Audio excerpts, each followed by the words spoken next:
It takes about 80 years for a tree like this to grow, and just a few minutes to cut it down.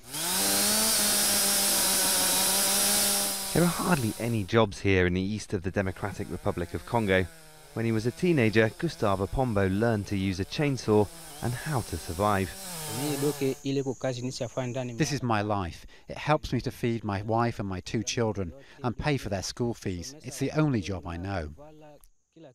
The forests provide a small income for thousands of people who live in and around them. Each of these timbers sells for about $2.50. Out of the whole tree, they'll get about $100 worth of timber. $5 has to be paid to the landowner. There's an annual license fee for using a chainsaw. The rest of the money is divided between the 5 people that it takes to do the work.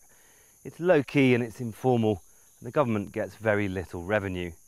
The Environment Minister says the government could be making a lot more. Timbers are carried out of the forest and exported. Congolese hardwoods are in demand all over the world. Most end up in China, Europe and the US.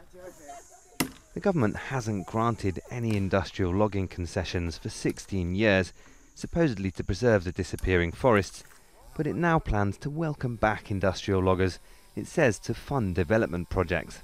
Nous vendons ce que nous avons à vendre. We sell what we can. It can be mineral resources, it can be any resource. It can also be the resources of the forest. They are ours, and we want to turn them into resources that help the well-being of our people. The forests are also home to about 500,000 indigenous people who've lived in them sustainably for thousands of years. Laurent Meseme says they'll be among the many victims if the government goes ahead with its plan.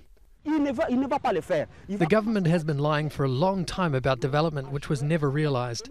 The big companies will just take the profits from the forest and leave the population in poverty.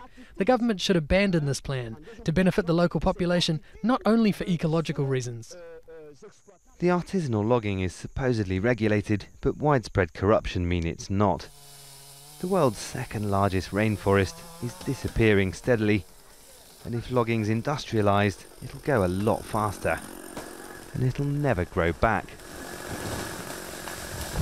Malcolm Webb, Al Jazeera, Ituri in the Democratic Republic of Congo.